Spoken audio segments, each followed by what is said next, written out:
कक्षा 12 हिंदी काव्य का पहला अध्याय भारतेंदु हरिश्चंद्र जी के द्वारा रचित प्रेम माधुरी आप पढ़ चुके हैं और यमुना छवि का लगभग 3 पद भी आप पढ़ चुके हैं, पहला, दूसरा, तीसरा। आज हम पढ़ेंगे चौथा, पांचवा, छठा।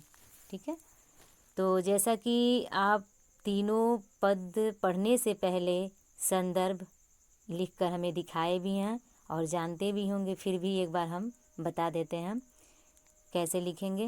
प्रस्तुत पद्यांश हमारी पाठ्य पुस्तक हिंदी काव्य लिख सकते हैं या काव्यांजलि भी लिख सकते हैं। काव्यांजलि से संकलित यमुना छवि नामक शीर्षक से उद्धृत है या अवतरित है या लिया गया है, तीनों लिख सकते हैं। तीनों में से किसी को भी लिख सकते हैं। इसके कवि लिख सकते हैं या रचयिता लिख सकते हैं या रचनाकार लिख सकते हैं। इसके रचनाकार भारतेंदु हरिश्चंद्र जी हैं और इस पद में यमुना जल में चंद्रमा की परछाइयों का बहुत ही सुंदर ढंग से चित्रण किया गया है। चलिए देखते हैं। कबहू होत सतचंद कबहू प्रगट दूरी भाजत, पवन गवन बस बिंब रूप जल में बहु साजत। मनु शशि भरी अनुराग जमुन जन लोटत डोलै, कै तरंग की डोर हिंडोरनि करत कलोलै। कै बाल गुड़ी नभ में उड़ी सोहत इत उत धावती, कै अवगाहत डोलत को ब्रज रमणी जल आवती। ऐसे आप पढ़ेंगे लयबद्धित तरीकों से। अब शब्दार्थ को देखते हुए हम व्याख्या की तरफ ध्यान देंगे। कबहू का अर्थ होता है कभी, सत का अर्थ होता है सैकड़ों, चंद का अर्थ होता है चंद्रमा, प्रगटत का अर्थ होता है प्रकट और दूर का अर्थ होता है दूर, भाजत का अर्थ होता है छुप जाना। तो इसमें ये बताया गया कि हवा के चलने के कारण पानी में चंद्रमा की परछाई अनेक रूप को धारण करती है। कैसे कैसे रूप को धारण करती है? कभी सैकड़ों की संख्या में दिखाई देती है और कभी छिप जाती है। पवन गवन बस बिंब रूप जल में बहु साजत।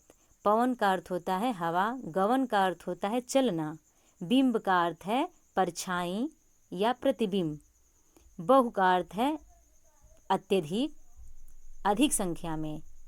ठीक है, तो इसमें ये कहा गया है कि पवन के कारण यानी कि हवा के चलने के कारण चंद्रमा की जो परछाई है वो हिलने से मानो सैकड़ों की संख्या में दिख रही है।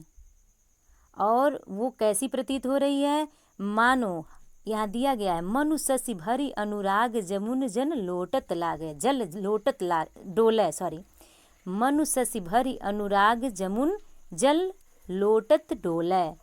तो मनु माने मानो, शशि माने चंद्रमा, भरी माने परिपूर्ण, अनुराग माने प्रेम, जमुन का तात्पर्य जमुना जल से बताया गया है, जमुना नदी से। जल लोटत डोले, डोले का अर्थ होता है घूमना और लोटत यानी लौटना। तो बताया गया है कि मानो चंद्रमा प्रेम से परिपूर्ण होकर यमुना के जल में लौटता हुआ घूम रहा हो। अथवा कै का अर्थ है अथवा, तरंग की डोर हिंडोरन करत कलोलय। कलोलय का अर्थ होता है क्रीड़ा करना, किलकारियाँ मारना। तो यहाँ डोर का अर्थ है रस्सी। तो बताएगा अथवा ऐसा लगता है कि तरंग रूपी रस्सियों के कारण हिंडोलों में वो क्या हो रही है? क्रीड़ा कर रही हो। कौन? चंद्रमा। और बहुत ही गतिमान दिख रही है, गतिशील हो रही है। फिर क्या कहा गया? नीचे कहा गया कि कै बाल गुड़ी नभ में उड़ी सोहत इत उत धावती।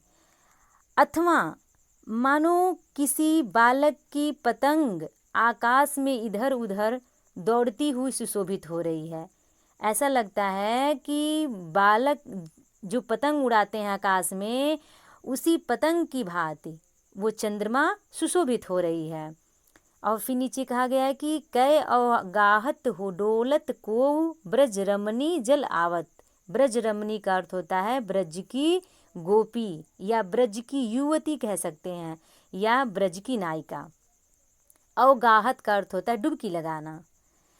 कै का अर्थ बताए ही हैं अथवा। अथवा ऐसा लगता है कि कोई ब्रज की युवती जल में स्नान करती हुई, डुबकियां लेती हुई, अर्थात जल में विहार करती हुई सुशोभित हो रही है, अर्थात जल में डुबकी लगाने के लिए आई हुई है।